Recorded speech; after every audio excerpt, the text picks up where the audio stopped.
नहीं। दौड़ा दौड़ा इमाम शाफी के पास आया, दुआ कीजिए अल्लाह उनके दर्जात को बुलंद फरमाए। कहा हुजूर मैं तो फंस गया बहुत बुरी तरीके से। कहा क्या हुआ? कहा बेटी का वादा लिया अल्लाह से, बेटी मिल गई, लेकिन देने के लिए मेरे पास कुछ पैसा ही नहीं है। कहा अरे दुनिया की सबसे बड़ी दौलत तुम्हारे पास मौजूद है, तुम्हें पता ही नहीं। कहा हुजूर बताइए कौन सी दौलत है? कहा वो दौलत कुरान है। जब बेटी तुम्हारी रुखसत होने लगे तो एक कुरान साथ में रुखसत कर देना। दुनिया की कोई दौलत कुरान के मुकाबले हो ही नहीं सकती है। एक बच्चा मदरसे का आया पढ़ने के लिए मदरसे, तो लोगों ने से कहा उस्ताद ने कि इन बच्चे का खाने का इंतजाम आप लोग कर दीजिए। कहा नहीं नहीं हम लोग फ्री में किसी को खाना नहीं खिलाते। बस्ती वाले हाथ झाड़ दें। बच्चा जब जाने लगा मदरसा छोड़ करके कि जब यहाँ खाना ही नहीं है तो कैसे पढ़ूंगा, उस्ताद ने कहा बेटा खिलाने वाला ऊपर वाला, तुम पढ़ाई करो, अल्लाह गैब से इंतजाम करेगा। अब बच्चा इरादा बदलता है, मदरसे में पढ़ने के लिए रुकता है। बगल के किसी पड़ोसी का विकेट गिर गया, इंतकाल कर, उसका बेटा दौड़ा दौड़ा आया, एक चिल्ला मैं अपने बाप के इसाले सवाब के लिए बच्चे को खिलाऊंगा। अब बेटा मसला हल हो गया। जब 39 दिन हो गए तो बच्चा घबराने लगा, अब क्या होगा? तो बगल के दूसरे पड़ोसी का विकेट गिर गया, उसका बेटा दौड़ा दौड़ा आया, एक चिल्ले का मसला हल हो गया। अब बस्ती वाले परेशान कि हर 40 रोज में एक आदमी का विकेट क्यों गिरता? मोहल्ले का एक एक आदमी हर 40 रोज में मर रहा है, बात क्या है? दौड़े दौड़े लोग आए, कहा कारी साहब क्या मामला है? हर 40 रोज में एक आदमी मर जाता। कहा जल्दी से इस बच्चे के खाने का इंतजाम कर दो वरना पूरे मोहल्ले को ये खा जाएगा। इस सहीफे की सहीफों में मेरा निशान है, इस सहीफे की सहीफों में मेरा निशान है, इसके हर हर लफ्ज़ में इरफान ही इरफान है। बुझ नहीं सकता किसी से सुन लो कुरान का चराग, बुझ नहीं सकता किसी से सुन लो कुरान का चराग, बुझ नहीं सकता किसी से सुन लो कुरान का चराग, बुझ नहीं सकता किसी से सुन लो कुरान का चराग। आंधियों तुम आज़मा लो, आंधियों तुम आज़मा लो, सामने मैदान है, आंधियों तुम आज़मा लो, सामने मैदान है। बड़े अच्छे माहौल में ये पैगाम गुजर गया। मदरसे के हवाले से आखिरी पैगाम आपकी खिदमत में आ रहा है, सुनने के लिए तैयार है तो हाथ उठाइए, वादा करेंगे चंदा नहीं देंगे इंशाअल्लाह। खैर ध्यान से रखिएगा। कुरान पर 3 हमले हुए। पहला हमला हुआ 1257 में, तमाम कुरान को दरिया में डुबा दिया गया। कुरान बाकी कैसे रहा आपको हैरत होगी।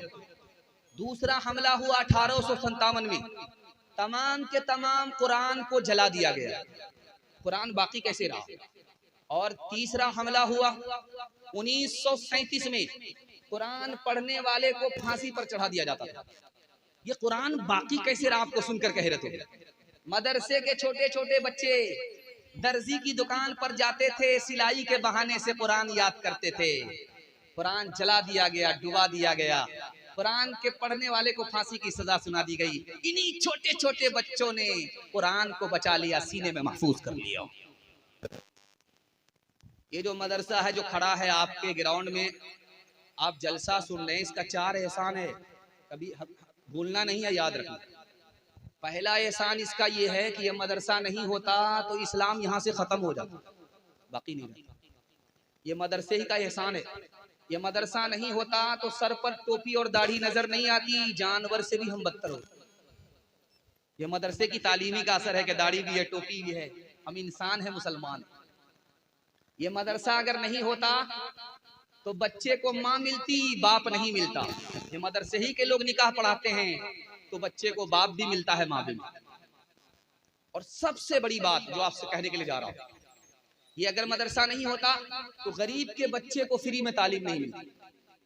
मैं आपके सामने बैठा सुना रहा हूँ, आप अगर सवाल कर देंगे कि तुम्हारे बाप का कितना पैसा खर्च हुआ, तो मैं उंगली पर गिन करके बता सकता हूँ कि इतना मुट्ठी भर पैसा मेरे बाप का खर्च हुआ। असल में कौम का चंदा था, मदरसे का एहसान था, गरीब का बच्चा आपके सामने पढ़ लिख करके बयान सुना रहा है। अगर ये मदरसा नहीं होता तो गरीब के बच्चे को फ्री में तालीम नहीं मिलती। एक मिसाल है, पैगाम खत्म कर रहा हूँ और आपसे वादा लेता हूँ, मदरसे को ताउन करेंगे, हाथ उठाइए इंशाल्लाह। मदरसे में भेज करके बच्चे को तालीम दिलाएंगे, हाथ उठाइए इंशाल्लाह। मदरसे के लोगों की ताजीम करेंगे, हाथ उठाइए इंशाल्लाह। बहुत खूबसूरत एक मिसाल है, पैगाम खत्म कर रहा हूँ। शिया खड़ा हो गया और इधर सुन्नी आलिम मुल्ला दो प्याजा मुनाजरा चल रहा, जबान से नहीं, इशारे इशारे। उसने एक उंगली दिखाई, मुल्ला दो प्याजा ने दो उंगली दिखाई। उसने 5 उंगली दिखाई, इसने मुक्का दिखाया। उसने अंडा दिखाया, इसने प्याज दिखाया। मुनाजरा खत्म। शिया बोला कि मैं हार गया, वो जीत गया, बहुत बड़ा आलिम है। अरे भाई ये गुमतरावी क्या हुई, इशारे इशारे में समझाओ तो सही। अब मैंने एक उंगली इसलिए दिखाई थी कि अल्लाह एक है, इसको मानना पड़ेगा। उन्होंने 2 उंगली दिखाई कि सिर्फ अल्लाह को मानने से काम नहीं चलेगा, उसके रसूल को भी मानना पड़ेगा। मैंने 5 उंगली दिखाई कि मोहम्मद, फातिमा, अली, हसन, हुसैन, पांचों को अलग अलग मानना पड़ेगा। उन्होंने मुक्का दिखाया कि ये सब एक हैं, अलग नहीं है। मैंने अंडा दिखाया कि ये दुनिया अंडे की तरह गोल है। उसने प्याज दिखाया कि अंडे की तरह नहीं है, प्याज की तरह है, छिलके पर छिलका है, जमीन पर जमीन है, आसमान पर आसमान। ये जीत गया, मैं हार गया। अब मुल्ला दो प्याजा से पूछा जा रहा है, जब उसने एक उंगली दिखाई कि तो आपने 2 उंगली क्यों दिखाई? तो मुल्ला दो प्याजा ने कहा, जब उसने एक उंगली दिखाई तो मैंने सोचा कि वो मेरी एक आंख फोड़ेगा। तो मैंने कहा बेटा तुम्हारी दोनों आंख फोड़ देंगे। जब उसने 5 उंगली दिखाई तो मैंने समझा कि चांटा मारेगा। मैंने कहा तू तमाचा मारेगा, इससे पहले मैं घूसा मारूंगा। उसने अंडा दिखाया तो मैंने समझा कि डंडा बता रहा है, अंडा दिखा करके डंडा बता रहा। तो मैंने प्याज दिखाया कि तेरे अंडे को प्याज में तल करके खा जाऊं।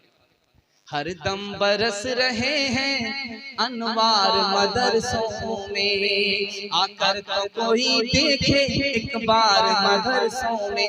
हर पल मोहब्बतों का इजहार मदरसों में, गुफ्तार मदरसों में, किरदार मदरसों में। दिन भर तिलावतें हैं, दिन भर तिलावतें हैं, शब भर इबादतें, होता नहीं कोई दिन इतवार मदरसों में, होता नहीं कोई दिन इतवार मदरसों में। छोटे छोटे बच्चों के हवाले से आपको सिर्फ मैं 3 पैगाम दे रहा हूँ, उसके बाद मेरे हिस्से का जलसा 15 मिनट में मुकम्मल हो रहा है। कारी तैयब साहब दामद बरकातुम तशरीफ ला रहे हैं।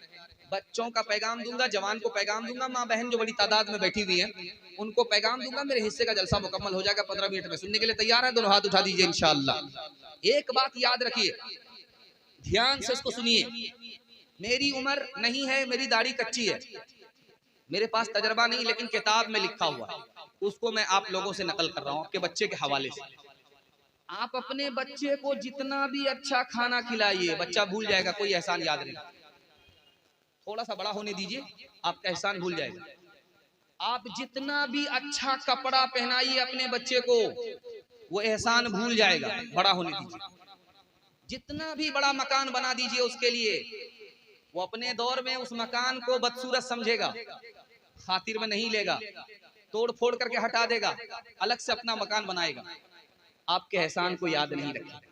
लेकिन तजर्बा कहता है एक एहसान अपने बच्चे के ऊपर कीजिए, वो जिंदगी भर याद रखेगा। आप जाहिल रहे कोई नहीं फर्क पड़ता, लेकिन अपने बच्चे को पढ़ा लिखा दीजिए, जिंदगी भर एहसान को याद रखेगा। सिकंदर बादशाह ऐसा बादशाह गुजरा है जिसने पूरी दुनिया पर हुकूमत किया। जहां सूरज गुरूब होता है वहां पर भी हुकूमत थी उसकी, जहां सूरज तुलू होता है वहां पर भी उसकी हुकूमत थी। इतना बड़ा बादशाह। उससे किसी ने पूछा कि तुम बाप से ज्यादा उस्ताद को इज्जत देते हो? बाप का तो रुतबा बड़ा है, उस्ताद का रुतबा छोटा है, तुम उस्ताद को बाप से बड़ा समझते हो, क्यों? उसका जवाब देखिए, आंख से पट्टी हटा रहा हूं, इल्म कितनी बड़ी दौलत है, उस्ताद से मिलती है। ध्यान से सुनिएगा इसको। उसने कहा कि मेरा बाप मुझको आसमान से जमीन पर लाया और मेरा उस्ताद मुझको जमीन से आसमान पर ले गया, इसलिए बाप से ज्यादा उस्ताद को इज्जत दे रहा हूं।